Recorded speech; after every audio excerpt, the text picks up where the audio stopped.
Meet the editors. Hello, good evening. പ്രതിദിന വാർത്താ വിശകലന പരിപാടി മീറ്റ് ദി എഡിറ്റേഴ്സ് ആരംഭിക്കുന്നു. എല്ലാ പ്രിയ പ്രേക്ഷകർക്കും സ്വാഗതം. തദ്ദേശ തെരഞ്ഞെടുപ്പിന് നാമനിർദ്ദേശ പത്രിക പിൻവലിക്കാനുള്ള അവസാന ദിവസമായിരുന്നു ഇന്ന്.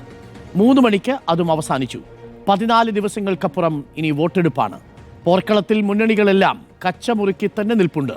രാഷ്ട്രീയ എതിരാളികൾക്കൊപ്പം സ്വന്തം പാളയത്തിലെ വിമതർക്കെതിരെയും മത്സരിക്കേണ്ട ദുർഗതിയിലാണ് പലയിടത്തും മുന്നണികൾ. എങ്കിലും അടിയൊഴുക്കുകൾ തങ്ങൾക്ക് അനുകൂലമാകാൻ അവസാനഘട്ട തയ്യാറെടുപ്പിലാണ് രാഷ്ട്രീയ നേതൃത്വങ്ങൾ. അങ്ങനെ അന്തിമകാഹളമായി തദ്ദേശ തെരഞ്ഞെടുപ്പിനായുള്ള നാമനിർദ്ദേശ പത്രിക പിൻവലിക്കാനുള്ള അവസാന ദിവസവും അവസാനിച്ചു. 1199 തദ്ദേശ സ്ഥാപനങ്ങളിലെ 23,576 വാർഡുകളിലെ അവസാനഘട്ട മത്സരാർത്ഥികൾ ആരൊക്കെ എന്നതിന്റെ അന്തിമ ചിത്രമായി.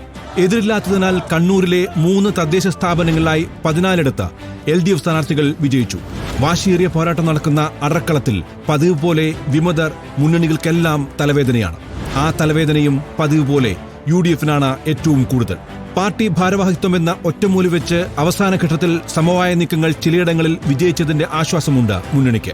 കോൺഗ്രസ് കുടുംബമായി വളർന്നു വന്ന എന്നെ സംബന്ധിച്ചിടത്തോളം സ്വാഭാവികമായും എനിക്ക് ചെറിയൊരു മുറിവ് ഏറ്റിട്ടുണ്ട്. ആ മുറിവ് എന്റെ പാർട്ടിക്ക് ഒരിക്കലും ഏൽക്കരുത് എന്ന വലിയ ലക്ഷ്യത്തോടു കൂടിയാണ് നാമനിർദ്ദേശ പത്രിക നമ്മൾ പിൻവലിച്ചിരിക്കുകയാണ്. UDF-ന്റെ വിമതർ സെഞ്ചുറി കടന്നിട്ടുണ്ടെങ്കിൽ അർദ്ധ സെഞ്ചുറിക്കപ്പുറമുണ്ട് ഇടതുപക്ഷത്തെ ഇടഞ്ഞവർ. തിരുവനന്തപുരം കോർപ്പറേഷനിൽ 3 ലോക്കൽ കമ്മിറ്റി അംഗങ്ങൾ അടക്കം മത്സരരംഗത്തുണ്ട് എന്നത് കൊട്ടിഘോഷിച്ച ഇടതുപക്ഷ കേഡറിസത്തിന് നാണക്കേടാണെന്നാണ് ഉയരുന്ന വിമർശനം. അട്ടപ്പാടി അഗളിയിൽ സ്വതന്ത്ര സ്ഥാനാർത്ഥിയായി മത്സരിക്കുന്ന മുൻ CPIM നേതാവ് VR രാമകൃഷ്ണനെതിരെ CPIM local secretary N Jamsheer നടത്തിയ കൊലവിളി ഞെട്ടലോടെയാണ് കേരളം കേട്ടത്. ഇനി അത് പറ്റില്ലെന്നോ? നിങ്ങൾ എന്നെ എന്താണ് ചെയ്യാൻ ഉദ്ദേശിക്കുന്നത്? പറഞ്ഞോ. സംസ്ഥാനത്തെ മുഴുവൻ വാർഡുകളിൽ സ്ഥാനാർത്ഥികൾ ഉണ്ടാകുമെന്ന അവകാശവാദവുമായി രംഗത്തിറങ്ങിയെങ്കിലും 8,000-ഓളം ഇടങ്ങളിൽ NDAക്ക് സ്ഥാനാർത്ഥികളില്ലെന്നാണ് വിവരം. വേരോട്ടമുള്ള പാലക്കാട് അടക്കം സ്ഥാനാർത്ഥി ക്ഷാമമുണ്ടെങ്കിലും കാര്യമായ വിമതരില്ലാത്തത് മുന്നണിക്ക് ആശ്വാസമാണ്. 23,000 വാർഡുകളാണ് കേരളത്തിലുള്ളത്. ഞങ്ങൾ ഈ പ്രാവശ്യം 23,000 വാർഡുകളിലും മത്സരിക്കാനുള്ള തീവ്രമായ ശ്രമമാണ് നടത്തിയിട്ടുള്ളത്. പക്ഷേ അതിൽ ഒരു വലിയ അളവോളം വിജയിക്കാൻ വേണ്ടി ഞങ്ങൾക്ക് സാധിച്ചിട്ടുണ്ട്. ഇന്നത്തെ വാഗ്ദാനം നാളത്തെ യാഥാർത്ഥ്യം, ഒപ്പമുണ്ടാകും UDF എന്ന മുദ്രാവാക്യങ്ങളോടെ തെരുവുനായ വിമുക്ത കേരളവും ആശാവർക്കർമാർക്ക് 2,000 രൂപയും ഉറപ്പുവരുത്തുന്ന ജനപ്രിയ വാഗ്ദാനങ്ങളുടെ പ്രകടന പത്രിക UDF പുറത്തിറക്കിയതോടെ തദ്ദേശ പോർക്കളം കൂടുതൽ ചടുലമായി നിൽപ്പാണ്. ആശാവർക്കർമാർക്ക് ലോക്കൽ ബോഡികളിൽ നിന്ന് തന്നെ 2,000 രൂപയുടെ അലവൻസ് പ്രത്യേകമായി വർദ്ധിപ്പിച്ച് കൊടുക്കും. ചിത്രം തെളിഞ്ഞു. തീപ്പാറും പോരാട്ടത്തിൽ ആര് ജയിക്കും?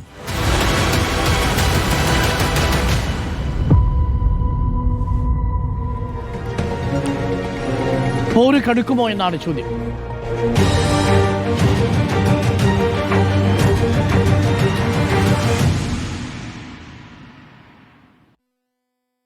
ഈ പലയിടത്തും വിമതശല്യം ഒരു ബുദ്ധിമുട്ടുണ്ടാക്കുന്നുണ്ട് മുന്നണികൾക്ക്. പക്ഷേ മത്സരം ശക്തമാണ് എന്നുള്ള പ്രതീതിയാണ് ഉണ്ടാവുന്നത്.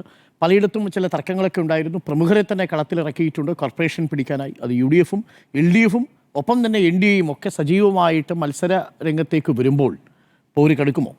പോര് കടുക്കുമെന്നുള്ളത് തന്നെയാണ്. അതാണ് നമ്മൾ പ്രചാരണത്തിലും കണ്ടിട്ടുള്ളത്. ഇപ്പോൾ നിരവധി വിഷയങ്ങളുണ്ട്. ഇപ്പോൾ ഇത്തവണത്തെ തെരഞ്ഞെടുപ്പിൻ്റെ ഒരു പ്രത്യേകത, ഇനിയിപ്പോൾ നിയമസഭാ തെരഞ്ഞെടുപ്പിന് തദ്ദേശ തെരഞ്ഞെടുപ്പ് കഴിഞ്ഞ് 4 മാസം കൂടിയേ ഉള്ളൂ. അപ്പോൾ അതിന് മുന്നോടിയായി നടക്കുന്ന തെരഞ്ഞെടുപ്പ് എന്നതുകൊണ്ട് തന്നെ ഇത് എത്രത്തോളം സർക്കാരിൻ്റെ വിലയിരുത്തലാകും എന്നുള്ളതാണ് ഏറ്റവും പ്രധാനം. സാധാരണഗതിയിൽ തദ്ദേശ തെരഞ്ഞെടുപ്പിൽ സർക്കാരുമായി ബന്ധപ്പെട്ട അല്ലെങ്കിൽ ഈ നമ്മൾ പൊതുവെ ചർച്ച ചെയ്യുന്ന വലിയ രാഷ്ട്രീയ വിഷയങ്ങൾ ഘടകമാകാറില്ല, പ്രാദേശികമായ വിഷയങ്ങളൊക്കെയാണ്. പക്ഷേ ഇത്തവണ അത് മാത്രമായിരിക്കുമോ എന്നൊരു സംശയം അവിടെ നിലനിൽക്കുന്നു. ഇനിയിപ്പോൾ ഈ വിമതരുടെ കാര്യത്തിൽ പറയുകയാണെങ്കിൽ കോൺഗ്രസിനെ സംബന്ധിച്ച് കോൺഗ്രസ് ഇപ്പോൾ ഓരോ ജില്ലകൾക്കും ഓരോ നേതാക്കളുടെ ചുമതല കൊടുത്തിരുന്നു. അങ്ങനെ ആ ചുമതല കൊടുത്ത ശേഷവും പലയിടത്തും വിമതരുടെ എണ്ണമൊക്കെ മലപ്പുറത്ത് നിന്ന് കേട്ടത് 9 വിമതർ എന്നാണ്. കോൺഗ്രസിന് 9 വിമതർ, UDF-ന് 9 വിമതർ എന്നുള്ളതാണ്. അപ്പോൾ അത് അങ്ങനെ അല്ല, 7 വിമതർ, അതെ 7 കോൺഗ്രസും 2 ലീഗും ആ രൂപത്തിലാണ്. അത് അവസാന നിമിഷവും അത് ആ രൂപത്തിൽ പരിഹരിക്കപ്പെട്ടോ എന്നുള്ള സംശയമാണ്. പലയിടത്തും ഈ രൂപത്തിലുണ്ട്, ചിലയിടത്ത് 12 വരെ എത്തിയിട്ടുണ്ട് വിമതർ. അപ്പോൾ അങ്ങനെ പോകുന്നു ആ കണക്ക്. അപ്പോൾ മുരളീധരൻ പറയുന്നുണ്ടായിരുന്നു, ഈ വിമതരായി നിൽക്കുന്നവർക്ക് അവസാന നിമിഷം വരെ ആ പത്രികയിൽ നിന്ന് പിൻവലിക്കാനുള്ള അവസാന നിമിഷം വരെ സമയം കൊടുക്കുകയാണ്. അങ്ങനെ അല്ലെങ്കിൽ പാർട്ടിക്ക് പുറത്താണ് എന്നൊരു മുന്നറിയിപ്പ് അവിടെ കൊടുക്കുന്നുണ്ടായിരുന്നു. പക്ഷേ കോഴിക്കോട്ടേക്ക് എത്തുമ്പോഴേക്കും പ്രവീൺ കുമാറിൻ്റെ ആ മുന്നറിയിപ്പ് പത്രിക പിൻവലിക്കാത്തവർ പിന്നീട് UDF-നെ പിന്തുണയ്ക്കണം എന്ന രൂപത്തിലേക്ക് പോകുന്നു. അങ്ങനെയൊക്കെ പോവുകയാണ്. കാരണം അത്രത്തോളം പ്രധാനപ്പെട്ട പലയിടത്തും യൂത്ത് കോൺഗ്രസിന്റെ പ്രവർത്തകരും യൂത്ത് കോൺഗ്രസിന്റെ നേതാക്കളും ഒക്കെയാണ് അങ്ങനെ വരുന്നത്. CPM-ലും ഉണ്ട്, CPM-ലും വിമതരുണ്ട്. തിരുവനന്തപുരത്ത് പ്രത്യേകിച്ച് തലസ്ഥാനത്ത് വന്നിരിക്കുന്ന വിമതർ എന്നുള്ള പ്രധാനപ്പെട്ട നേതാക്കൾ തന്നെയാണ്. അല്ലെങ്കിൽ ദേശാഭിമാനിയുടെ മുൻ ബ്യൂറോ ചീഫ് അടക്കം അവിടെ വിമതരായി മത്സരിക്കുന്നു എന്നുള്ളതാണ്. അങ്ങനെയുള്ള കുറേ കൗതുക കാഴ്ചകളുണ്ട്. പിന്നെ CPM-ഉം CPI-യും തമ്മിലുള്ള തർക്കം, ലീഗും കോൺഗ്രസും തമ്മിലുള്ള തർക്കം, ലീഗും യൂത്ത് കോൺഗ്രസും തമ്മിലുള്ള യൂത്ത് ലീഗും തമ്മിലുള്ള പ്രശ്നം, കോൺഗ്രസും യൂത്ത് കോൺഗ്രസും തമ്മിലുള്ള പ്രശ്നം, ഈ രൂപത്തിലൊക്കെ തന്നെയും പലയിടത്തും തർക്കങ്ങൾ വലിയ രൂപത്തിൽ തന്നെ മുന്നോട്ട് പോയിട്ടുണ്ട് എന്നുള്ളതാണ്. പക്ഷേ അതിലപ്പുറം നമ്മൾ നോക്കുകയാണെങ്കിൽ 2010 LDF ഭരിക്കുമ്പോൾ തദ്ദേശ തെരഞ്ഞെടുപ്പ് നടന്നപ്പോൾ നേട്ടമുണ്ടാക്കിയത് UDF ആയിരുന്നു. അതിനുശേഷം നടന്ന നിയമസഭാ തെരഞ്ഞെടുപ്പിൽ UDF നേരിയ ഭൂരിപക്ഷത്തിന് അധികാരത്തിലെത്തി. പക്ഷേ പിന്നീട് നടന്ന തെരഞ്ഞെടുപ്പുകളെല്ലാം തന്നെ LDF ആണ് തദ്ദേശ തെരഞ്ഞെടുപ്പിൽ നേട്ടമുണ്ടാക്കിയിട്ടുള്ളത്. അത് നമ്മൾ കണ്ടതാണ്. 2020 മുനിസിപ്പാലിറ്റികളിൽ മാത്രമാണ് UDF-ന് അല്പമെങ്കിലും പിടിച്ചു നിൽക്കാനായത്. അതായത് 43 മുനിസിപ്പാലിറ്റികൾ LDF-ന് കിട്ടിയപ്പോൾ 41 UDF-ന് കിട്ടുന്നു. കോർപ്പറേഷനിൽ ആകെ കണ്ണൂരാണ് കിട്ടിയിട്ടുള്ളത്. കണ്ണൂരിൽ ഇപ്പോഴും ഇത്തവണയും കോൺഗ്രസിന് ആത്മവിശ്വാസമുണ്ട്. പക്ഷേ മറ്റിടത്തെ കാര്യങ്ങൾ എങ്ങനെയാണെന്ന് പറയാൻ പറ്റില്ല. പിന്നെയുള്ളത് ഗ്രാമപഞ്ചായത്തും ബഹുഭൂരിപക്ഷം LDF ആണ് നേടിയിട്ടുള്ളത്. ഇനി നോക്കുകയാണെങ്കിൽ കോർപ്പറേഷൻ്റെ കാര്യത്തിൽ വളരെ ശക്തമായ മത്സരം നടക്കുന്നുണ്ട്. പലയിടത്തും BJP അവരുടെ ഒരു ശക്തി തെളിയിച്ചിട്ട് ഉള്ള ഇടമാണ് എന്നുള്ളതാണ്. പ്രത്യേകിച്ച് പാലക്കാട് പക്ഷേ BJP ഇപ്പോൾ പ്രതിസന്ധിയിലാക്കുന്നത് BJP-ക്ക് അകത്തെ പ്രശ്നങ്ങളാണ്. അത് എത്രത്തോളം അവിടെ ഒരു ഘടകമാകുമെന്നുള്ളത് നോക്കേണ്ടതുണ്ട്.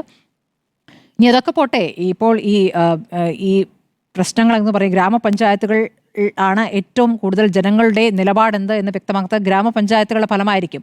അങ്ങനെ നോക്കുമ്പോൾ ഇപ്പോൾ പറയുന്ന സർക്കാരിനെതിരായ ഒരു സർക്കാർ വിരുദ്ധ വികാരമുണ്ടെങ്കിൽ അത് പ്രതിഫലിക്കുക ഗ്രാമപഞ്ചായത്തുകളായിരിക്കും എന്നുള്ളൊരു കാര്യം കൂടിയുണ്ട്. അങ്ങനെ വരുമ്പോൾ ഇപ്പോൾ കഴിഞ്ഞ ലോക്സഭാ തെരഞ്ഞെടുപ്പിന് ശേഷം ഈ നഷ്ടപ്പെട്ട ഭൂരിപക്ഷ വോട്ട് പിടിച്ചെടുക്കാനായി CPM നടത്തിയ ശ്രമങ്ങൾ നമ്മൾ പല ഘട്ടങ്ങളിലായി കണ്ടിട്ടുള്ളതാണ്. ഏറ്റവും ഒടുവിലത് ആഗോള അയ്യപ്പ സംഗമം വരെ എത്തി. അതിൽ സമുദായ നേതാക്കളെയൊക്കെ പങ്കെടുപ്പിക്കാൻ കഴിഞ്ഞു എന്നുള്ളൊരു നേട്ടമായി തന്നെ വിലയിരുത്തപ്പെടുന്ന ഒരു സാഹചര്യം ഉണ്ടായിരുന്നു. പക്ഷേ അതിനുശേഷമാണ് ശബരിമലയിലെ സ്വർണ്ണക്കൊള്ള എന്നുള്ളൊരു വാർത്ത വരുന്നതും അതിന്മേൽ പാർട്ടിയിലെ പ്രധാനപ്പെട്ട നേതാക്കളടക്കം ഇപ്പോൾ അറസ്റ്റിലായിരിക്കുന്ന കാര്യം നടന്നിരിക്കുന്നത്. അതുമാത്രമല്ല, അതിലപ്പുറത്തേക്ക് അന്നത്തെ മുൻ മന്ത്രിയിലേക്ക് അടക്കം പോകുമോ എന്നുള്ള ചോദ്യങ്ങൾ വരെ ഇപ്പോൾ നിൽക്കുന്ന ഒരു പ്രത്യേക ഘട്ടം കൂടിയാണ്. ഈ ഘട്ടത്തിൽ അത് എങ്ങനെ പ്രതിഫലിക്കും? അങ്ങനെ വിശ്വാസികളുടെ വിശ്വാസം നേടിയെടുക്കാൻ നടത്തിയ ശ്രമങ്ങൾ അത് തിരിച്ചടിയാകുന്ന രൂപത്തിലേക്ക് ആ വിഷയം കടക്കുമോ?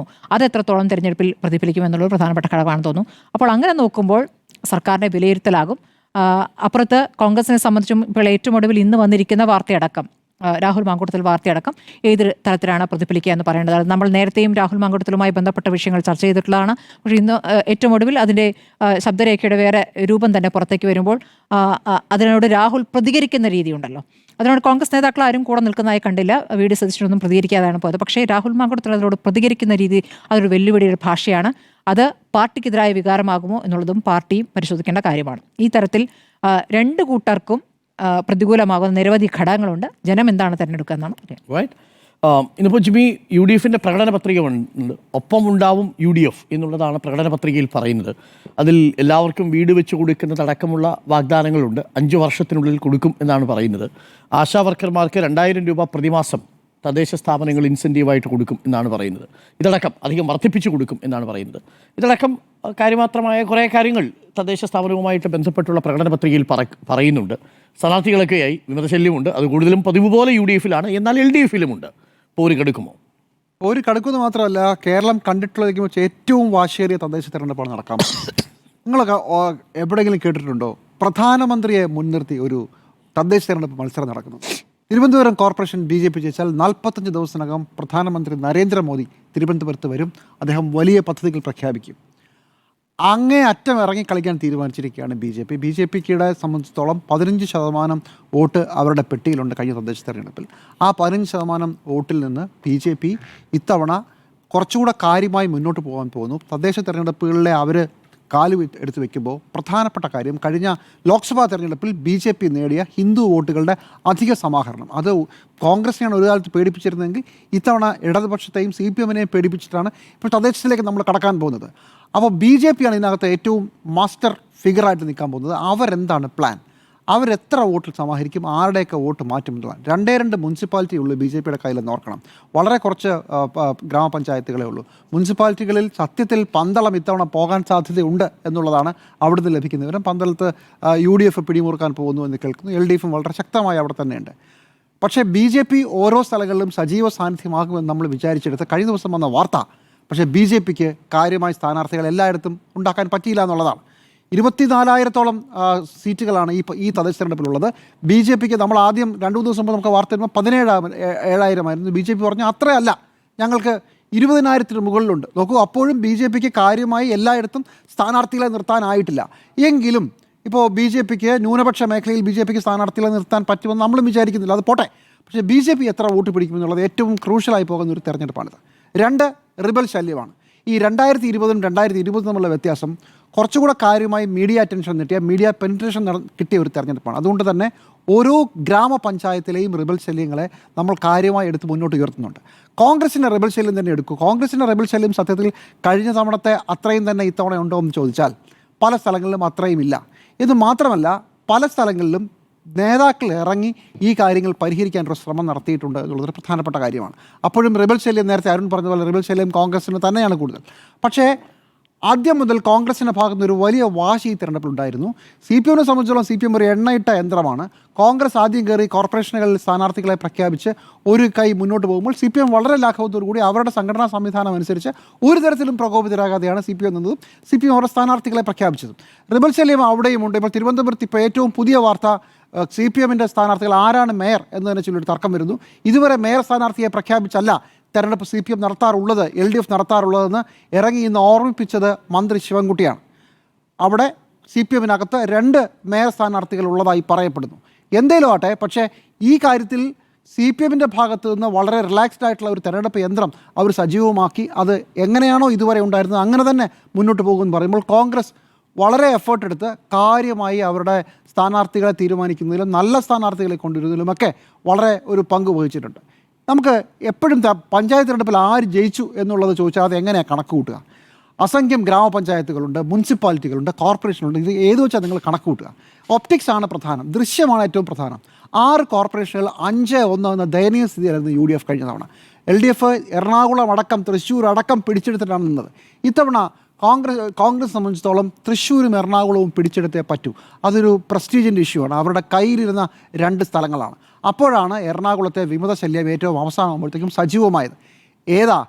VD സതീശൻ പ്രതിപക്ഷ നേതാവ് നേരിട്ടിറങ്ങി പ്രവർത്തിച്ചു എന്ന് പറയുന്ന എറണാകുളത്താണ് ഏറ്റവും അവസാനമാകുമ്പോൾ വിമത ശല്യം സജീവമായത്.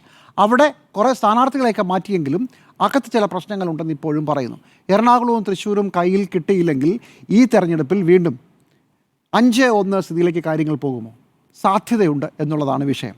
പക്ഷേ തിരുവനന്തപുരം എല്ലാ കണക്കുകൂട്ടലുകളും മാറ്റിമറിക്കുകയാണ്. തിരുവനന്തപുരത്ത് കോൺഗ്രസ് സജീവമാകുന്നു, BJP പണ്ടേ സജീവമാണ്, CPM നേരത്തെ തന്നെ ഭരിക്കുന്ന കോർപ്പറേഷനാണ്. തിരുവനന്തപുരത്ത് മോദി ജയിച്ചാൽ മോദി വരും എന്ന് പറഞ്ഞ സ്ഥലത്ത് ആരായിരിക്കും ജയിക്കുക? സാധ്യതയുള്ളത് ഏറ്റവും ശക്തമായ ത്രികോണ മത്സരം നടക്കുന്ന ഈ സ്ഥലത്ത് ആർക്കും ഭൂരിപക്ഷം കിട്ടാത്തൊരു സാഹചര്യം ഉണ്ടാകാനുള്ള സ്ഥിതി വരെയുണ്ട്. അതാണ് തിരുവനന്തപുരം കോർപ്പറേഷൻ കാര്യം. കൊല്ലം LDF ജയിക്കാനുള്ള എല്ലാ സാധ്യതയുണ്ട്, LDF തന്നെ ജയിക്കും. മുകളിലോട്ട് പോയാൽ കണ്ണൂർ UDF-ൻ്റെ കാര്യത്തിന് പേരതാണെങ്കിലും അത് അവരുടെ ഒരു പ്രധാനപ്പെട്ട സ്ഥലമാണ്. പക്ഷേ ബാക്കിയുള്ള കോർപ്പറേഷനുകളിൽ വലിയ പാടാണ്. എറണാകുളവും തൃശ്ശൂരും ഒക്കെ കണ്ടറിയണം. മുനിസിപ്പാലിറ്റി കഴിഞ്ഞ തവണ നെക്ക് ടു നെക്കായിരുന്നു, 42-43 ആയിരുന്നു ഉണ്ടായിരുന്നത്. ഒരു കാര്യം കൂടെ ശ്രദ്ധിക്കണം, കഴിഞ്ഞ തവണ നമ്മൾ പറയും സാധാരണ തദ്ദേശ തെരഞ്ഞെടുപ്പ് എന്ന് പറഞ്ഞാൽ പിന്നീട് വരുന്ന നിയമസഭാ തെരഞ്ഞെടുപ്പിലോ അതിനു മുമ്പുള്ള ലോക്സഭാ തെരഞ്ഞെടുപ്പുമായി ഒരു ബന്ധവുമില്ല നമ്മൾ പറയും. പക്ഷേ 2020-ലെ തെരഞ്ഞെടുപ്പ് ഒരു വാഷ് ഔട്ടായിരുന്നു UDF-നെ സംബന്ധിച്ചിടത്തോളം. LDF തൂത്തുവാരിയതാണ്. 11 ജില്ലാ പഞ്ചായത്തുകളാണ് പിടിച്ചെടുത്തത്. അതിനുശേഷം നിങ്ങൾ നിയമസഭാ തെരഞ്ഞെടുപ്പിലേക്ക് വരുമ്പോൾ LDF ജയിച്ച മിക്കവാറും എല്ലാ നിയമസഭാ സീറ്റുകളിലും അവിടുത്തെ വോട്ട് എടുത്തു നോക്കിയാൽ തദ്ദേശത്തിൽ അത് LDF ജയിച്ച സ്ഥലങ്ങളാണ്. അങ്ങനെ ആദ്യമായി നമുക്കൊരു പാരലൽ കൂടി കണ്ട ഒരു തെരഞ്ഞെടുപ്പാണ് കഴിഞ്ഞ തവണത്തേത്. അതുപോലെ ഒന്ന് ആവർത്തിക്കാനുള്ള സാധ്യതയുണ്ടോ? ഒരു ഭയം എല്ലാവരുടെയും മനസ്സിലുണ്ട്. 2020-ലെ പാറ്റേൺ ആണെങ്കിൽ 2020-ൽ ജയിച്ച LDF അതേ വിജയം 2021-ൽ ആവർത്തിക്കുകയാണ് ചെയ്തത്. ഇതേ പാറ്റേൺ 2025-ൽ ഉണ്ടാകുമോ? അങ്ങനെ ഉണ്ടെങ്കിൽ LDF-ന് സെമി ഫൈനൽസ് ജയിച്ചു, ഫൈനലിലേക്ക് വരുന്ന ഇതേ ടീം വളരെ ദുർബലമായിരിക്കും എന്ന് ആശ്വസിക്കാം. അതുകൊണ്ട് തന്നെ ഈ തെരഞ്ഞെടുപ്പിനെ തദ്ദേശ തെരഞ്ഞെടുപ്പിലെ പ്രാദേശിക പ്രശ്നങ്ങളാണ് സാധാരണ വരുന്നതെങ്കിലും ഇത്തവണ അങ്ങനെ ആയിരിക്കില്ല. അങ്ങനെ ആണെങ്കിലും ജയിച്ചേ പറ്റൂ. തദ്ദേശ വിഷയമായാലും സംസ്ഥാന വിഷയമായാലും ജയിച്ചേ പറ്റൂ എന്ന പ്രശ്നം UDF-നുണ്ട്. കാരണം തദ്ദേശ തെരഞ്ഞെടുപ്പ് മാത്രമല്ല, ഒരു പക്ഷേ 2020 ആവർത്തിച്ചാൽ, അതേ രീതി ആവർത്തിച്ചാൽ അത് അടുത്ത നിയമസഭാ തെരഞ്ഞെടുപ്പിൽ ആര് ജയിക്കും, ആര് അധികാരത്തിൽ വരും എന്നതിൻ്റെ സൂചനയായി മാറും. അവിടെയാണ് ബി ജെ പിയുടെയും പ്രാധാന്യം. ബി ജെ പി എത്ര വോട്ട് കട്ട് ചെയ്യും എന്നുള്ളത് ഒരു പ്രധാനപ്പെട്ട വിഷയമായി മാറും.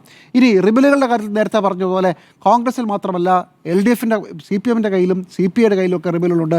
ആലപ്പുഴയിൽ മുമ്പ് ഒരിടത്താണ് CPM CPI തമ്മിൽ മത്സരിച്ചിരുന്നെങ്കിൽ 3 മത്സരിക്കുന്നുണ്ട്. പക്ഷേ നോക്കൂ, ഇതെല്ലാം ഒരു ജില്ലയുടെ പൊതുചിത്രം അനുസരിച്ചിരിക്കും. ഇപ്പോൾ ആലപ്പുഴയിൽ എത്ര വലിയ സംഭവം ഉണ്ടായാലും ജില്ലാ പഞ്ചായത്ത് CPMൻ്റെ കയ്യിൽ നിന്ന് പോകാൻ പോകുന്നില്ല, അല്ലെങ്കിൽ LDFിൻ്റെ കയ്യിൽ നിന്ന് പോകാൻ പോകുന്നില്ല. മലപ്പുറത്ത് നേരത്തെ പറഞ്ഞതുപോലെ എത്ര റെബൽശല്യം ഉണ്ടെങ്കിലും മലപ്പുറത്തെ ജില്ലാ പഞ്ചായത്ത് അത് UDFിൻ്റെ കയ്യിൽ, ലീഗിൻ്റെ കയ്യിൽ ഉറച്ചിരിക്കും. പക്ഷേ ആടി നിൽക്കുന്ന മധ്യ കേരളത്തിലെ സ്ഥലങ്ങളിൽ, ഇപ്പോൾ കേരള കോൺഗ്രസ് 2020 മറുകണ്ഠം ചാടിയപ്പോഴാണ് LDFിന് വളരെ വലിയ മേൽക്കൈ മധ്യ കേരളത്തിലുണ്ടായത്. ഇടുക്കിയിലുണ്ടായി, കോട്ടയത്തുണ്ടായി, അതുപോലെ തന്നെ പത്തനംതിട്ടയിലുണ്ടായി. പത്തനംതിട്ടയിലൊക്കെ ഗംഭീര വിജയമാണ് ഉണ്ടായത്.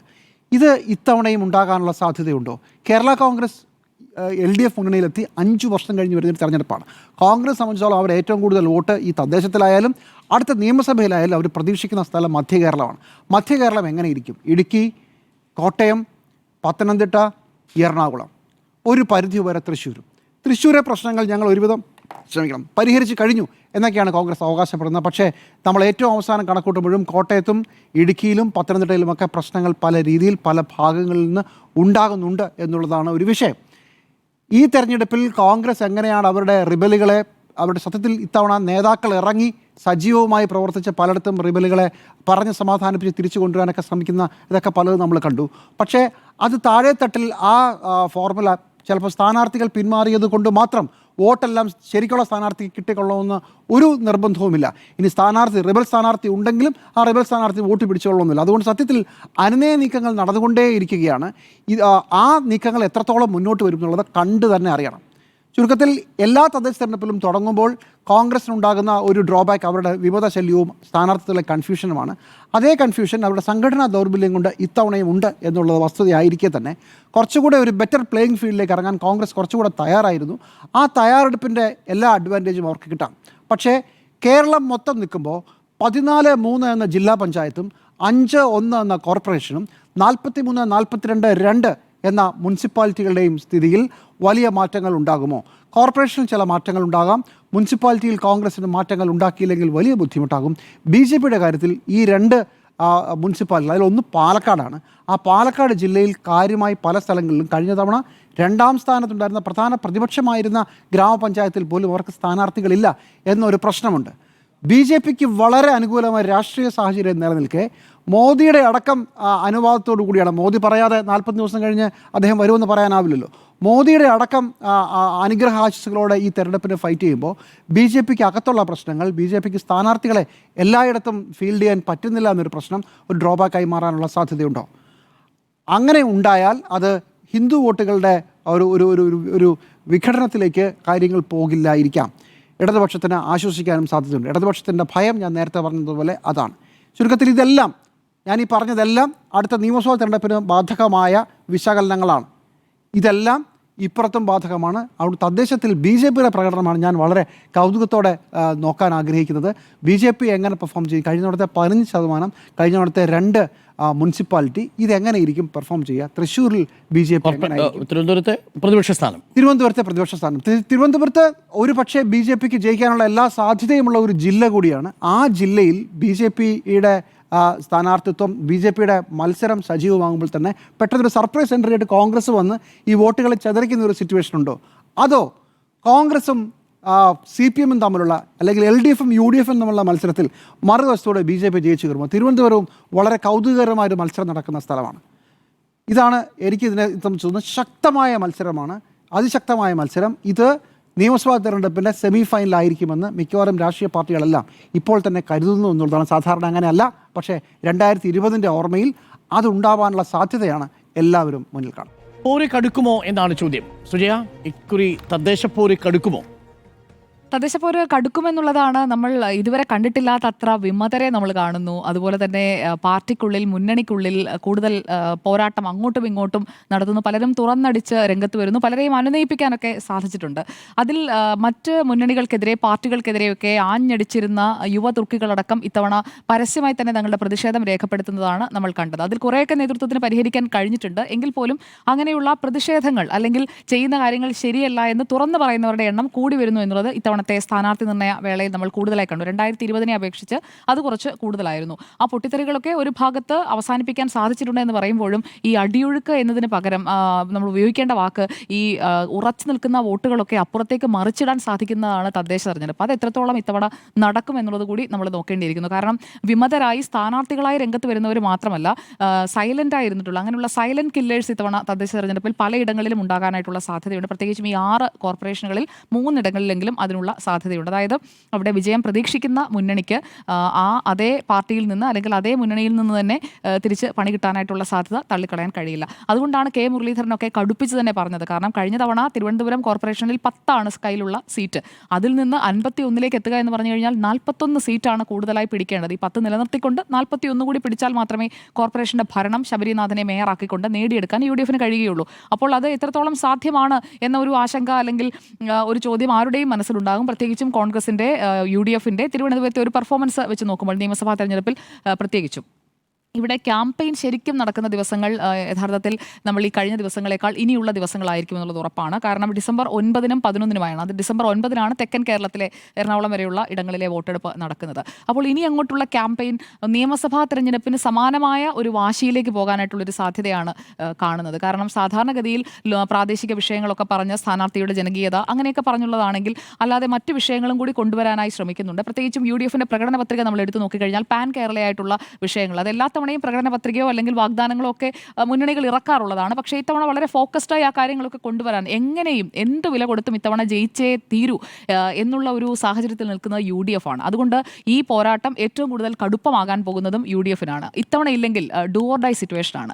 അപ്പോൾ അത് മനസ്സിലാക്കിക്കൊണ്ട് പാർട്ടിയുടെ അതായത് കോൺഗ്രസിന്റെയും ഒപ്പം മറ്റ് സഖ്യകക്ഷികളുടെയും ഒക്കെ ആളുകൾ ഇറങ്ങി പുറപ്പെട്ടിട്ടുണ്ടെന്നാണ് നമുക്ക് ഇതുവരെയുള്ള ദൃശ്യങ്ങളിൽ നിന്ന് മനസ്സിലാകുന്നത്. പക്ഷേ അത് എത്രത്തോളം താഴെത്തട്ടിൽ വിലപ്പോയിട്ടുണ്ട് അതുകൂടി അറിയണം. കാരണം താഴെത്തട്ടിൽ പ്രവർത്തിക്കുന്ന ആളുകൾ ഈ നേതൃത്വം ആഗ്രഹിക്കുന്ന രീതിയിൽ മുന്നോട്ട് പോയാൽ മാത്രമേ ഇതൊക്കെ സാധ്യമാവുകയുള്ളൂ. ഇവിടെ നോക്കൂ, 23,576 വാർഡുകളാണ് കോർപ്പറേഷനുകൾ അടക്കം നമ്മൾ നോക്കിക്കഴിയുമ്പോൾ 1199 തദ്ദേശ സ്ഥാപനങ്ങൾ ചേർത്ത് വെച്ച് നോക്കണം. അപ്പോൾ ഈ 23,576 വാർഡുകളിലും പ്രവർത്തനം തുടങ്ങിയിട്ടുണ്ടോ എന്ന് ചോദിച്ചു കഴിഞ്ഞാൽ എല്ലാവർക്കും തുടങ്ങാൻ സാധിച്ചിട്ടില്ല. സ്ഥാനാർത്ഥിയെ കണ്ടെത്തിയിട്ടുണ്ട് അല്ലെങ്കിൽ സ്ഥാനാർത്ഥിയെ നിർത്തിയിട്ടുണ്ട് എന്നതിനപ്പുറം എല്ലായിടങ്ങളിലും ഒരേ രീതിയിലുള്ള പ്രവർത്തനം കാഴ്ചവെക്കാൻ ഇതുവരെയുള്ള ദിവസങ്ങളിൽ പൂർണ്ണമായും കഴിഞ്ഞിട്ടില്ലാത്ത ഇടങ്ങളുണ്ട്. അപ്പോൾ അവിടെയൊക്കെയാണ് ഇനിയുള്ള ദിവസങ്ങളിൽ ഫോക്കസ് ചെയ്യേണ്ടത്. അപ്പോൾ ജയിക്കുമെന്ന് കരുതി, ജയം ഉറപ്പാണെന്ന് കരുതി, കഴിഞ്ഞ 3 ടേമായി ഞങ്ങൾ ജയിക്കുന്ന വാർഡാണ് എന്ന് കരുതിയൊക്കെ ഒരു മെല്ലെപ്പോക്ക് സ്വീകരിക്കുന്ന സ്ഥലങ്ങളുണ്ട്. പ്രത്യേകിച്ചും എറണാകുളം കോർപ്പറേഷനിലും എറണാകുളത്തെ പഞ്ചായത്തുകളിലും അടക്കം അങ്ങനെയുള്ള ഒരു മന്ദത ചിലയിടങ്ങളിലൊക്കെ നമ്മൾ കാണുന്നുണ്ട്. കാരണം ഇവിടെ ഉറപ്പാണ്, നമ്മുടെ ആൾക്കാരാണ്, നമ്മുടെ ബന്ധുക്കളാണ് എന്നൊക്കെ കരുതിയിരിക്കും. പക്ഷേ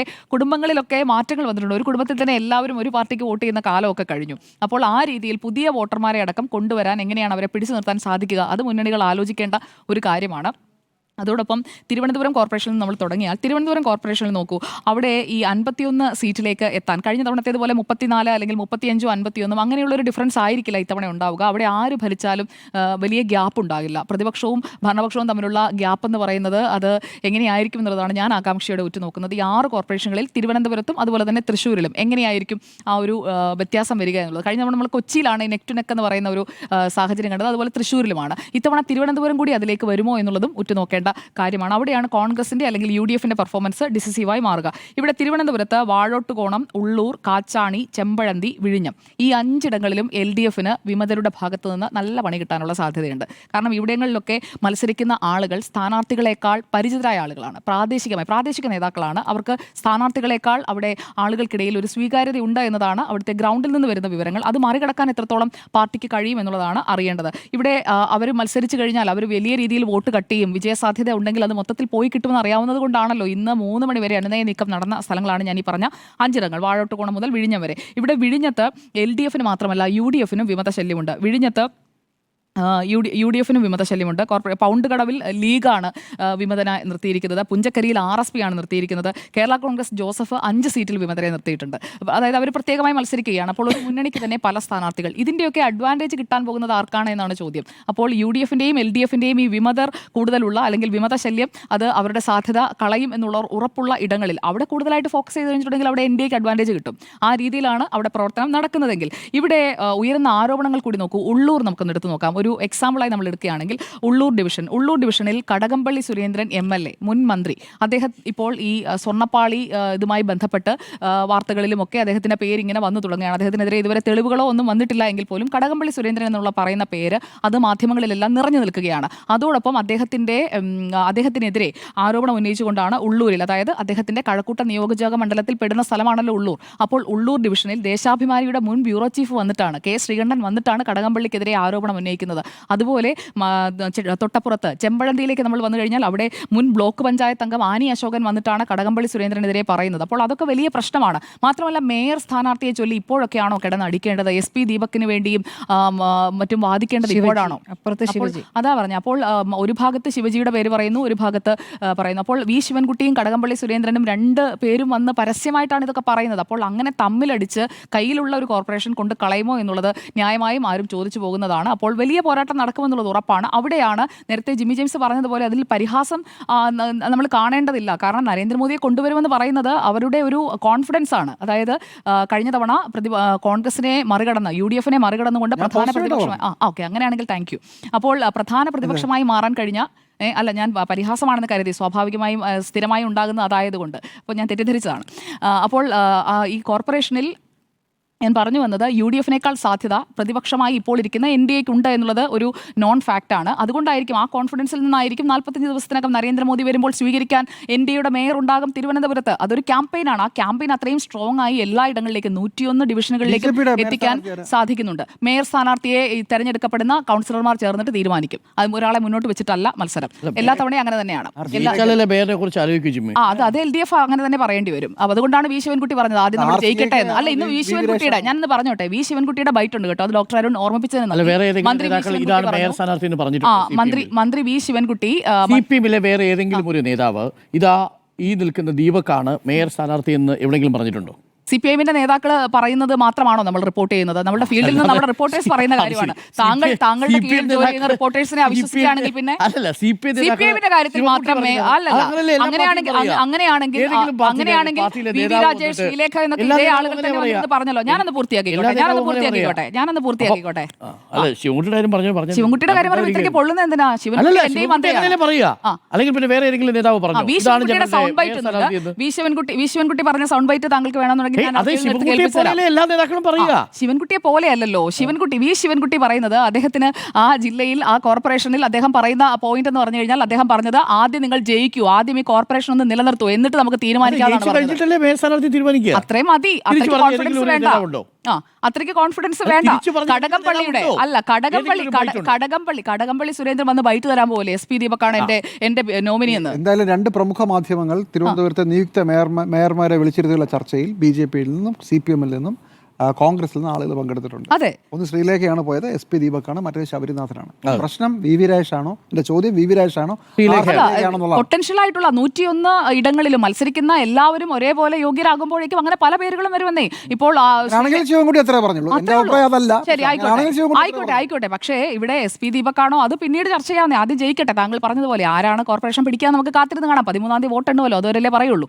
അപ്പോൾ നമുക്ക് വിഷയത്തിലേക്ക് വന്നു കഴിഞ്ഞാൽ ഇവിടെ ഇപ്പോൾ K. ശ്രീകണ്ഠനും ആനി അശോകനും പറഞ്ഞു കഴിഞ്ഞു എന്തുകൊണ്ടാണ് തങ്ങൾ വിമതരായി വന്ന് നിൽക്കുന്നതെന്ന്. അങ്ങനെ തുറന്നു പറഞ്ഞുകൊണ്ട് ശ്രീലേഖയ്ക്കെതിരെ എന്തായാലും BJP-യിൽ നിന്ന് വിമതരൊന്നും നിൽക്കുന്നില്ല. VV രാജേഷിനെതിരെ BJP-യിൽ നിന്ന് വിമതർ നിൽക്കുന്നില്ല. വിമതർ നിൽക്കുന്ന പാർട്ടി ഏതാണെന്ന് ചോദിച്ചു കഴിഞ്ഞാൽ അത് CPIM ആണ്. മുൻ മന്ത്രി കടകംപള്ളി സുരേന്ദ്രന്റെ പേര് പറഞ്ഞുകൊണ്ട് 2 വിമതർ നിൽക്കുന്നുണ്ട് തിരുവനന്തപുരം കോർപ്പറേഷനിൽ.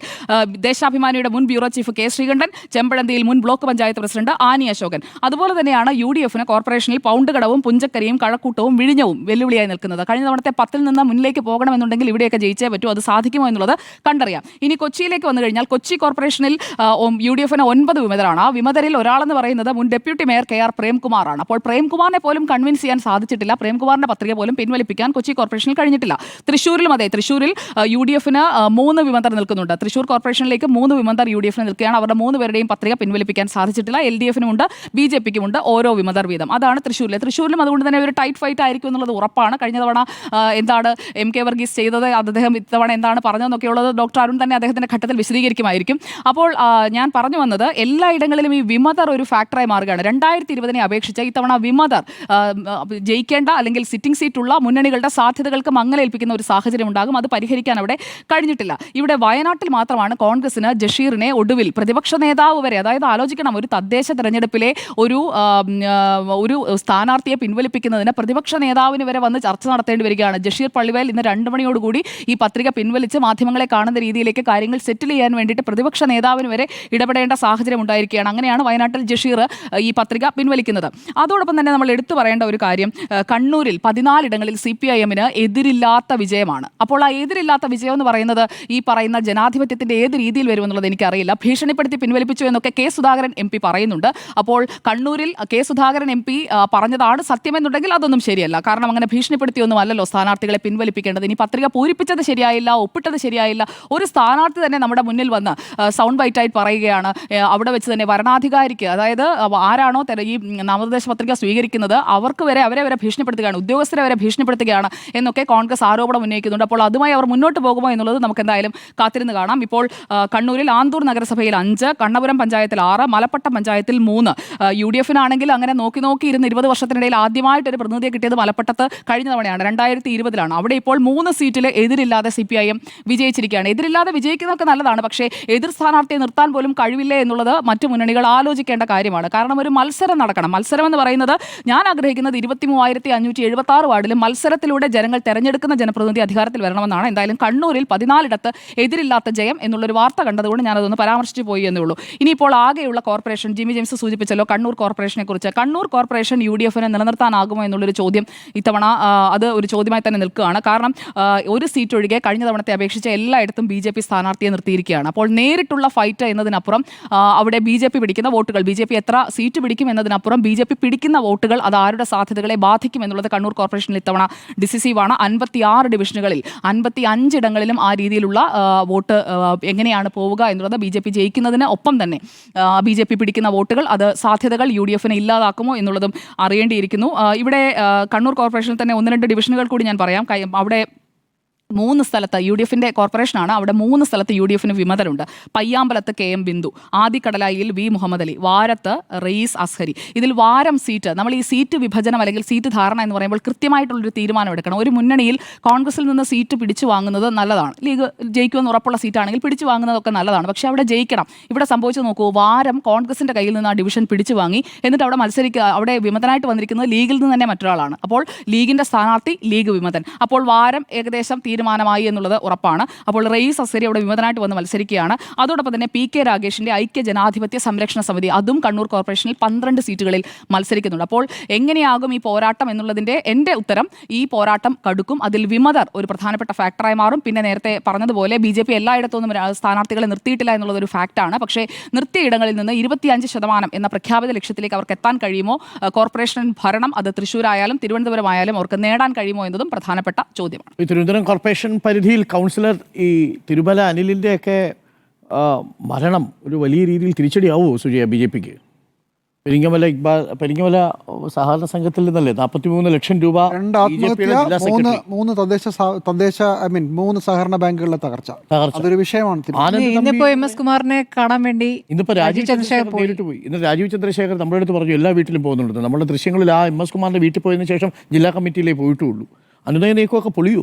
എന്താണ് അവസ്ഥ അവിടെ? ഈ തിരുമല അനിലിന്റെ മരണമൊക്കെ വലിയ ചർച്ചയാവോ കോർപ്പറേഷനിൽ? എല്ലാ വിഷയങ്ങളും ചർച്ചയാകണമല്ലോ. അത് മാത്രമല്ല അല്ല മറ്റിടങ്ങളിലും ചർച്ചയാകണമല്ലോ. പ്രത്യേകിച്ച് നമ്മൾ വാമനപുരത്തല്ലേ മണ്ണ് മാഫിയയുടെ വാർത്ത നമ്മളിപ്പോൾ 2 ദിവസമായിട്ട് കൊടുത്തിരിക്കുന്നത്. അവിടെ ഏരിയ കമ്മിറ്റി അംഗം മണ്ണ് മാഫിയയിൽ നിന്ന് 2 ലക്ഷം രൂപ വാങ്ങിയ വിഷയമുണ്ട്. അപ്പോൾ അതിൽ ഏരിയ കമ്മിറ്റി അംഗം പഞ്ചായത്ത് പ്രസിഡന്റ് നേരിട്ട് 2 ലക്ഷം രൂപ എത്തിക്കണം മണ്ണ് നീക്കം ചെയ്യണമെങ്കിൽ. ഞാനിത് പറഞ്ഞോട്ടെ, വായ്പ പോലെ അല്ലല്ലോ. 2 ലക്ഷം രൂപ തന്നില്ലെങ്കിൽ മണ്ണെടുക്കാൻ അയാൾ വായ്പ എടുത്തിട്ടുണ്ട്. അത് ഓക്കെ, കരുവന്നൂർ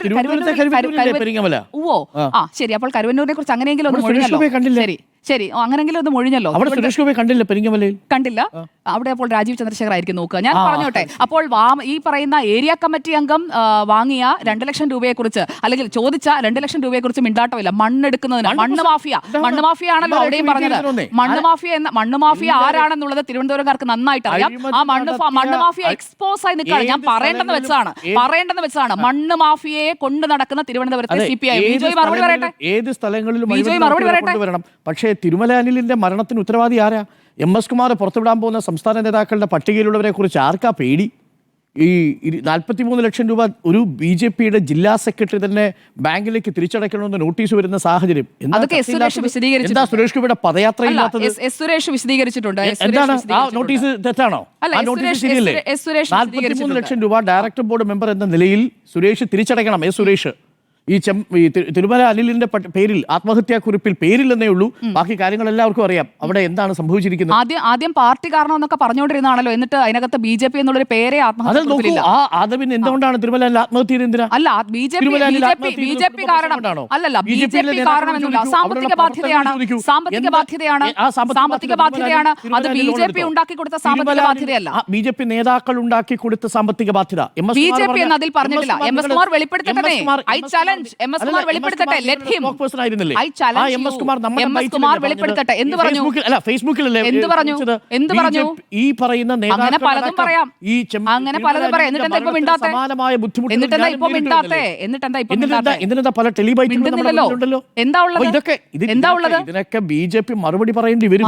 പറയുള്ളൂ. എന്തായാലും മണ്ണ് മാഫിയ വാങ്ങിക്കാൻ നോക്കിയാൽ മണ്ണ് മാഫിയയുടെ കാര്യത്തിൽ ശക്തമായി തന്നെ പറയുന്നു. ആ അയാളെ മാറ്റണമെന്നേ. മാറ്റാത്ത പാർട്ടി എന്ത് പാർട്ടിയാണ്? പഞ്ചായത്ത് പ്രസിഡന്റ് അല്ല, പഞ്ചായത്ത് പ്രസിഡന്റാണ്. ജില്ലാ ഏരിയ സെക്രട്ടറിയാണ് 2 ലക്ഷം രൂപ പറഞ്ഞത്. പഞ്ചായത്ത് പ്രസിഡന്റാണ് ആ ജിയോളജി കൊടുത്തിരിക്കുന്ന മണ്ണ് പാസ് അനുവദിക്കില്ല എന്നൊരു ഭീഷണി മുടക്കി. വിജയിപ്പിക്കരുത് എന്നാണ് എന്റെ നിലപാട്.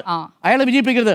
അങ്ങനെയാണെങ്കിൽ സുരേഷ് നേതൃത്വം നൽകുന്ന ആ BJPക്ക് എങ്ങനെയാണ് തിരുവനന്തപുരം കോർപ്പറേഷൻ വിജയിക്കാൻ കഴിയുക? എന്ത് ധാർമ്മികതയുള്ളത്?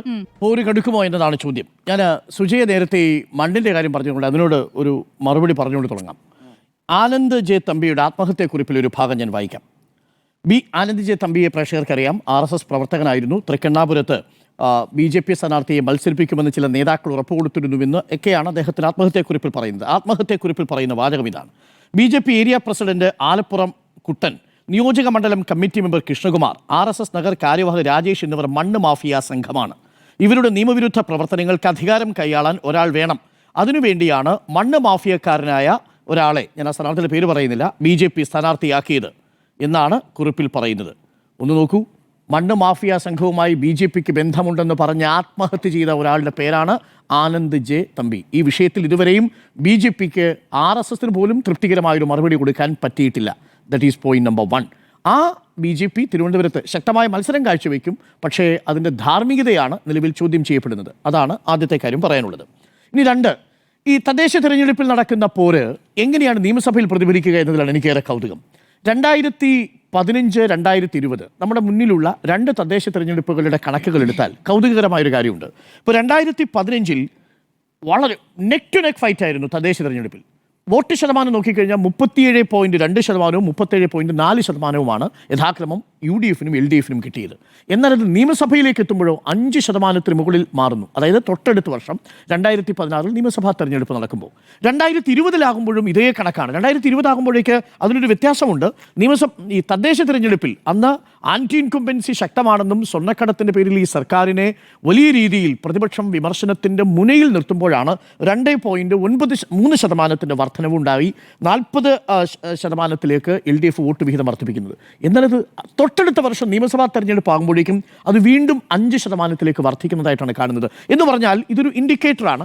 LDFനാണ് മുൻതൂക്കമുണ്ടാവുന്നത് തദ്ദേശ തെരഞ്ഞെടുപ്പുകളിൽ. പക്ഷേ അത് എങ്ങനെയാണ് നിയമസഭയിൽ അത് വലിയ രീതിയിലുള്ളൊരു പിന്തുണയായിട്ട് മാറുന്നത് എന്നുള്ളത് കൗതുകകരമായൊരു കാര്യമാണ്. പ്രേക്ഷകർ ഓർമ്മിക്കണം, 42 മണ്ഡലങ്ങളിൽ 20,000-ലധികം ഭൂരിപക്ഷമാണ് LDFന് 2021 കിട്ടിയിരിക്കുന്നത്.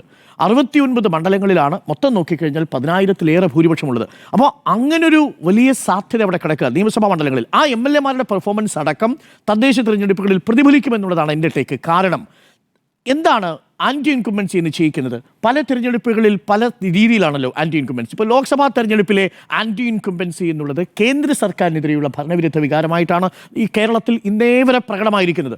സംസ്ഥാന സർക്കാരിന് അനുകൂലമായിട്ടുള്ള വിധിയെഴുത്ത് വരുന്നത് അടിയന്തരാവസ്ഥയുടെ സമയത്ത് പ്രേക്ഷകർ ഓർമ്മിക്കുന്നുണ്ടാവും. അടിയന്തരാവസ്ഥയുടെ സമയത്ത് കേന്ദ്ര സർക്കാരിനെതിരെയുള്ള ആൻറ്റി ഇൻകുംബൻസി ആയിരുന്നില്ല, സംസ്ഥാന സർക്കാരിന് അനുകൂലമായിട്ടുള്ളൊരു പ്രോ ഇൻകുംബൻസി ആയിരുന്നു ഉണ്ടായിരുന്നത്.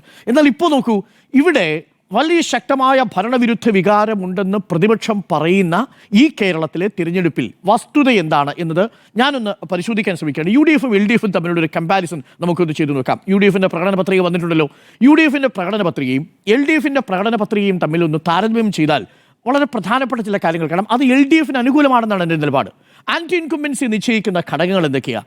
ഒന്ന്, സാധാരണ ജനജീവിതത്തെ തൊട്ടറിഞ്ഞു പോകുന്ന പോളിസികളും അതവർക്ക് അനുഭവപ്പെട്ടിട്ടുണ്ടോ എന്നുള്ളതാണ്. വികസനം അനുഭവവേദ്യമാവുക എന്നുള്ളതൊരു പ്രധാനപ്പെട്ട കാര്യമാണ്. That is point number 1.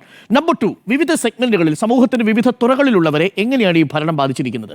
അത് വയോജനങ്ങളെ എങ്ങനെ ബാധിക്കുന്നു? അത് സ്ത്രീകളെ എങ്ങനെ ബാധിക്കുന്നു? പാർശ്വവൽക്കരിക്കപ്പെട്ട മനുഷ്യരെ എങ്ങനെ ബാധിക്കുന്നു? യുവാക്കളെ എങ്ങനെ ബാധിക്കുന്നു? ഇതിലൊക്കെ പ്രധാനപ്പെട്ട ഘടകങ്ങളുണ്ട്. നമുക്ക് വീട്ടിൽ തുടങ്ങാം. ഇപ്പോൾ വീടാണ് ഇതിൽ യു ഡി എഫ് പറഞ്ഞിരിക്കുന്നതിൽ ഒരു പ്രധാനപ്പെട്ട കാര്യം. യു ഡി എഫ് പറയുന്നത് 5 വർഷം കൊണ്ട് കേരളത്തിൽ മിക്കവാറും വീടില്ലാത്തവർക്കെല്ലാം വീട് വെച്ച് കൊടുക്കുമെന്ന്. നമ്മുടെ ട്രാക്ക് റെക്കോർഡ് നമ്മുടെ മുന്നിലുണ്ടല്ലോ. ഞാനൊരു കണക്ക് പ്രേക്ഷകരോട് പറയാം. കോടിയേരി ബാലകൃഷ്ണൻ 24/2/2016 ഉമ്മൻചാണ്ടി അന്നത്തെ മുഖ്യമന്ത്രിയോട് ചോദിച്ച ചോദ്യം ഈ മൊത്തം പാർപ്പിട പദ്ധതികൾ യു ഡി എഫിൻ്റെ സർക്കാരിൻ്റെ കാലത്ത് എത്ര നടപ്പിലാക്കി എന്നുള്ളതാണ്. അതിന് കിട്ടിയ മറുപടി വിവിധ പദ്ധതികൾ ഇങ്ങനെ ക്രോഡീകരിച്ചു പറയുന്നത് 5002 വീടുകൾ എന്നാണ് മൊത്തം എണ്ണിയെടുത്താൽ. അതായത് 2016 വരെ ഭരിച്ച യു ഡി എഫ് സർക്കാരിൻ്റെ കാലത്ത് 2011 മുതൽ 2016 വരെ 5002 വീടുകളാണ് നിർമ്മിച്ചു കൊടുത്തതെങ്കിൽ ഈ സർക്കാരിൻ്റെ കാലത്ത് ഇക്കഴിഞ്ഞ 10 വർഷം കൊണ്ട് ഈ സർക്കാർ ഇപ്പോൾ പൂർത്തിയാക്കാൻ പോകുമ്പോൾ 5 ലക്ഷം എന്നാണ് പറഞ്ഞിരിക്കുന്നതെങ്കിലും ഇനി 4 മാസം കൂടി അവശേഷിക്കുമ്പോൾ 4,71,442 വീടുകൾ വെച്ച് കൊടുത്തിട്ടുണ്ട്. യു ഡി എഫ് സർക്കാരിൻ്റെ കാലത്ത് 5000 വീട്, മറുഭാഗത്ത് 10 വർഷം കൊണ്ട് 4,71,442. നമ്മൾ ചുരുക്കിയാൽ പോലും 2.5 ലക്ഷം വീട് 5 വർഷം ഈ എൽ ഡി എഫ് സർക്കാർ വെച്ച് കൊടുത്തിട്ടുണ്ട്. അങ്ങനെ വെച്ചാൽ 366 ദിവസം 182 വീടുകൾ, ഒരു മണിക്കൂറിൽ ഒരു ദിവസം 182 വീടുകൾ, 24 മണിക്കൂർ കൊണ്ട് 182 വീടുകൾ, ഒരു മണിക്കൂറിൽ 6-ലധികം വീടുകൾ, ഓരോ 10 മിനിറ്റിലും ഓരോ വീടുകൾ എന്ന കണക്കിലാണ് എൽ ഡി എഫ് സർക്കാരിൻ്റെ കാലത്ത് വീട് വെച്ച് കൊടുക്കുന്നത്. അപ്പോൾ യു ഡി എഫ് സർക്കാരിൻ്റെ കാലത്ത് സമ്പൂർണ്ണ ഭവന പദ്ധതി ഉണ്ടാക്കും എന്നുള്ളതിനെ ജനങ്ങൾ അംഗീകരിക്കുമെന്നൊരു വാഗ്ദാനമായിട്ട് നിൽക്കുന്നു. എന്നാൽ ഓരോ 10 മിനിറ്റിലും വീട് വെച്ച് കൊടുക്കുന്നു എന്ന കണക്ക് എൽ ഡി എഫ് മുന്നോട്ട് വയ്ക്കുന്നു. അത് അനുഭവമായി നിൽക്കുന്നു. ഒന്ന് അനുഭവം, മറ്റൊന്ന് വാഗ്ദാനം. രണ്ടാമത്തത് ദാരിദ്ര്യമടക്കമുള്ള കാര്യങ്ങളിൽ മാറ്റമുണ്ടാകും എന്നുള്ളതാണ്. തദ്ദേശ സ്ഥാപനങ്ങൾക്ക് ലഭിച്ചിരിക്കുന്ന ഫണ്ടിൽ വലിയ വെട്ടിക്കുറവുണ്ടായി. തദ്ദേശ സ്ഥാപനങ്ങൾക്ക് അവരുടെ തനത് പദ്ധതികൾ നടപ്പിലാക്കാൻ കഴിഞ്ഞിട്ടില്ല. കണക്കുണ്ട്. ഒന്നാം പിണറായി സർക്കാരിൻ്റെ കാലത്ത് 52,648 കോടി രൂപയാണ് തദ്ദേശ സ്ഥാപനങ്ങൾക്ക് ഗ്രാൻസ് ഇൻ ഫണ്ടായിട്ട് കൊടുത്തതെങ്കിൽ രണ്ടാം പിണറായി സർക്കാരിൻ്റെ കാലത്ത് അത് വർദ്ധിച്ചു. 16,000 കോടി വർദ്ധിച്ചു. 70,527 കോടി രൂപയായിട്ട് അത് വർദ്ധിച്ചു. രണ്ട് സർക്കാരും കൂടി 1,23,175 കോടി രൂപയാണ്. ഇന്നേ വരെയുള്ള സർക്കാരുകളുടെ കാര്യത്തിൽ ഏറ്റവും കൂടുതൽ ഫണ്ട് സർക്കാരിൻ്റെ തനത് നികുതി വരുമാനവും ഒപ്പം തദ്ദേശ സ്ഥാപനങ്ങൾക്ക് കൊടുത്തിരിക്കുന്ന നികുതിയും കൂടി കൂട്ടി നോക്കിയാൽ ആ റേഷ്യോയിൽ ഏറ്റവും ഉയർന്നു നിൽക്കുന്നത് ഈ പിണറായി സർക്കാരിൻ്റെ കാലത്താണെന്ന് പറയാൻ പറ്റും. That is point number 2. അപ്പോൾ തനത് നികുതി വരുമാനത്തിൽ വർധനമുണ്ടാക്കുകയും അത് തദ്ദേശ സ്ഥാപനങ്ങൾക്ക് ഗ്രാൻസിൻ്റെ ഈടായിട്ട് കൊടുക്കുന്ന കാര്യത്തിലും വേണ്ടത്ര കുറവ് സംഭവിച്ചിട്ടില്ല. അതാണ് പ്രകടന പത്രികയിൽ പറയുന്ന രണ്ടാമത്തെ കാര്യം. മൂന്നാമത്തെ കാര്യം, ഈ വികസനം തദ്ദേശ താഴെ തട്ടിൽ നിന്ന് തന്നെ വികസനം മുന്നിലേക്ക് കൊണ്ടുവരുമെന്ന് പറയുന്നു. വികസനം അനുഭവവേദ്യമാവുക എന്നുള്ളതാണ്. നമ്മുടെ കയ്യിൽ കണക്കുകളുണ്ടല്ലോ. പെർ ക്യാപിറ്റ എങ്ങനെയാണ് നമ്മൾ വർദ്ധിച്ചത്, വരുമാന വർധനമുണ്ടായിരുന്നതിൻ്റെ കണക്ക് നമ്മുടെ മുന്നിലുണ്ട്. പ്രതിശീർഷ വരുമാനത്തിലെ വർധനവ് നമ്മുടെ മുന്നിലുണ്ട്. കടത്തിൻ്റെ കാര്യത്തിൽ കിടക്കണിയിൽ പെട്ടിരിക്കുന്നു എന്ന് പറയുന്ന സമയത്ത് സംസ്ഥാന സർക്കാരിൻ്റെ വ്യക്തമായ കണക്ക് കേന്ദ്ര സർക്കാരിൽ നിന്നുള്ള പട്ടിക പുറത്തു വന്നിട്ടുണ്ട്. 14ാം സ്ഥാനത്ത് മാത്രമാണ് കേരളം ഇന്ന് കടക്കണിയിൽ നിൽക്കുന്നത്. അതിന് തൊട്ടുമുന്നിൽ നിൽക്കുന്ന സംസ്ഥാനങ്ങളേതാ? BJP JDU ഭരിക്കുന്ന ബീഹാറുണ്ട്. ജമ്മു കാശ്മീരിലാണ് 1ാം സ്ഥാനത്ത്. രാജസ്ഥാൻ 11ാം സ്ഥാനത്താണ് നിൽക്കുന്നത്. ഏറെക്കാലം കോൺഗ്രസ് ഭരിച്ച പഞ്ചാബ്, ആം ആദ്മി പാർട്ടി ഭരിച്ച പഞ്ചാബ് 4ാം സ്ഥാനത്താണ് നിൽക്കുന്നത്.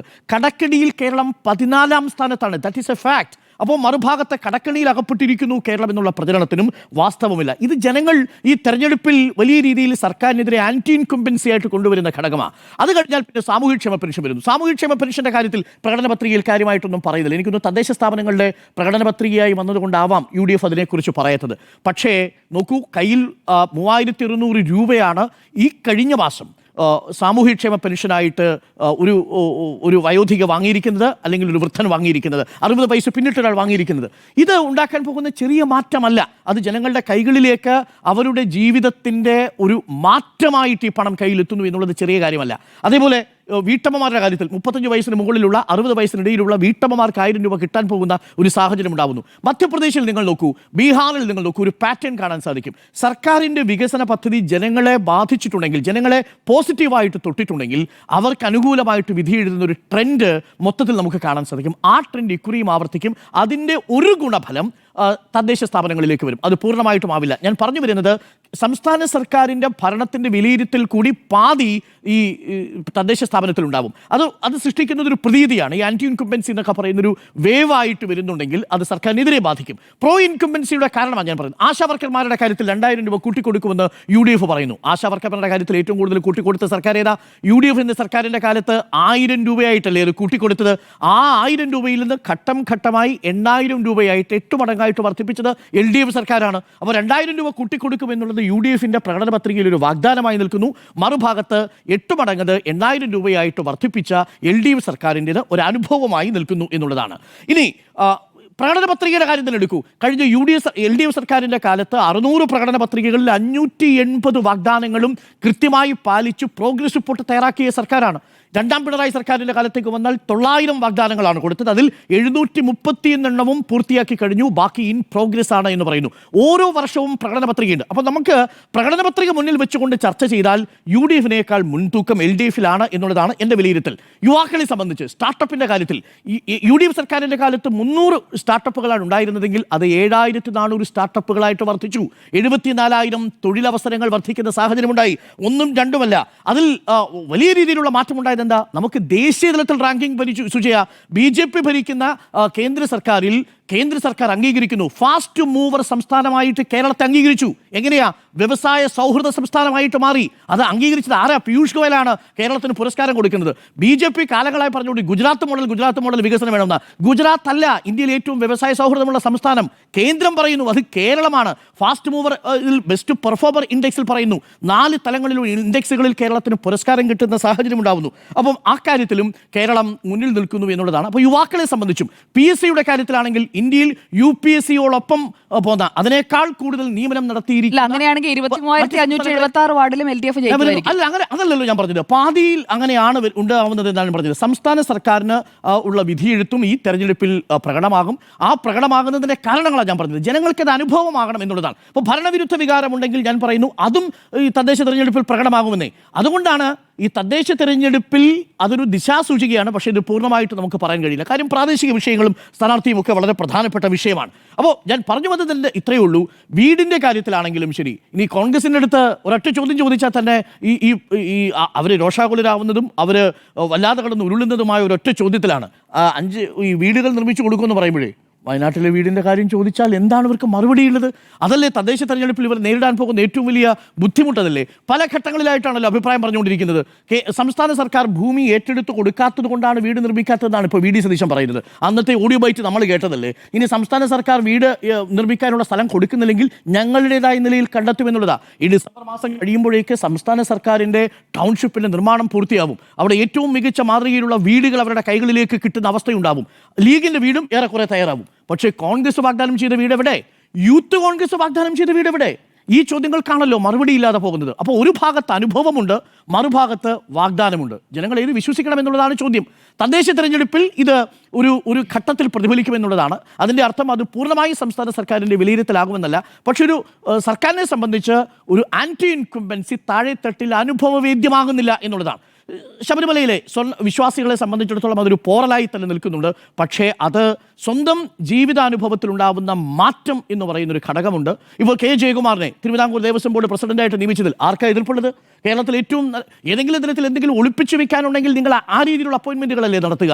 ഒരു രീതിയിലും ഒളിപ്പിച്ചു വെക്കാൻ ഞങ്ങൾക്കൊന്നുമില്ല എന്നുള്ളതിൻ്റെ ഒരു സ്റ്റേറ്റ്മെൻറ്റ് കൂടിയാണ് ജയകുമാറിൻ്റെ നിയമനം എന്നാണ് ഞാൻ മനസ്സിലാക്കുന്നത്. ജയകുമാർ അതിൽ നടപടി തുടങ്ങിക്കഴിഞ്ഞു. ഇനി എന്താണ് അവിടെ സംഭവിക്കുന്നത്? തിരുവിതാംകൂർ ദേവസ്വം ബോർഡിലെ ഉദ്യോഗസ്ഥന്മാർ ദേവസ്വം ബോർഡിലെ അംഗങ്ങൾ അറിയാതെ ഫയലുകൾ നീക്കരുത്, അജണ്ട തീരുമാനിക്കരുത് എന്ന സുപ്രധാനമായ തീരുമാനം എടുത്തു കഴിഞ്ഞു. അപ്പം ഞാൻ പറഞ്ഞു വരുന്നത്, ഈ തിരഞ്ഞെടുപ്പിൽ സർക്കാരിൻ്റെ വിലയിരുത്തലാകുമെങ്കിൽ ആൻറ്റി ഇൻകുംബൻസിയേക്കാൾ അഥവാ ഭരണവിരുദ്ധ വികാരത്തേക്കാൾ ജനങ്ങൾക്ക് അനുഭവവേദ്യമായ വികസനത്തിൻ്റെ എലമെൻ്റ് ഉണ്ട് എന്നാണ് ഞാൻ മനസ്സിലാക്കുന്നത്. എന്നാൽ അത് പൂർണ്ണമായും ആ രീതിയിലായിരിക്കില്ല വിലയിരുത്തലുണ്ടാവുക. പ്രാദേശികമായ വിഷയങ്ങളുണ്ടാവും. അവിടെ ഞാൻ നേരത്തെ സൂചിപ്പിച്ച മണ്ണ് മാഫിയ വിഷയം ഒരു ചർച്ചയാവും, അഴിമതി വിഷയം ചർച്ചയാവും, റോഡ്, പ്രാദേശികമായിട്ടുള്ള വികസനം, ഇതെല്ലാം ചർച്ചയാവും. പക്ഷേ ഇന്ന് UDF ഇറക്കിയിരിക്കുന്ന പ്രകടന പത്രികയെ നോക്കി പറഞ്ഞു കഴിഞ്ഞാൽ 2 പ്രകടന പത്രികകളും താരതമ്യം ചെയ്താൽ ഒരു പ്രകടന പത്രിക വാഗ്ദാനമായി നിൽക്കുമ്പോൾ മറു പ്രകടന പത്രികയിൽ പറഞ്ഞ പല കാര്യങ്ങളും ജനങ്ങൾ അനുഭവിച്ചു തുടങ്ങിയിട്ടുണ്ട് എന്നുള്ളത് യാഥാർത്ഥ്യമാണ് എന്നുള്ളതാണ് എൻ്റെ വിഷയം. അപ്പോൾ പോര് കടുക്കും എന്നാണ് എൻ്റെയും നിലപാട്. 4 പേരുടെയും അഭിപ്രായം യെസ് എന്നാണ്.